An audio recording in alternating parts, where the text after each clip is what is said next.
Hello guys, good evening. কি করছো তোমরা? কাল তো সরস্বতী পুজো, সবাই নিশ্চয়ই ব্যস্ত। আমাদেরও কমপ্লেক্সে পুজো। আমরা আজ থেকে সন্ধ্যা থেকে হই হই শুরু করে দিয়েছি। এখন চলছে মণ্ডপ সাজানোর কাজ। আমি গলায় একটা মালা পরে নিয়েছি, টিকলি দিদি মালাটা পরিয়ে দিয়েছে। টিকলি দিদি, দেবজানি পিসিমণি সবাই মিলে একসাথে মণ্ডপ সাজাচ্ছে। আর এই যে এসেছে মাম্মাম, মাম্মামও একটু আধটু কাজ করে দিচ্ছে। আর আমি শুধু চারিদিকে দেখে নিচ্ছি কি হচ্ছে। সরস্বতী ঠাকুর সাদা ড্রেস পরা, খুব সুন্দর লাগছে ঠাকুরটা দেখতে।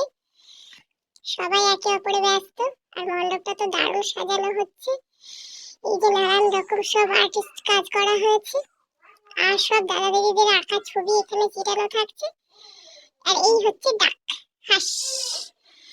এই হাঁস দুটো দুই দিকে দেওয়া হয়েছে। আমার তো এত পছন্দ হাঁস দুটো, ছেড়ে আসতে ইচ্ছে করছে না।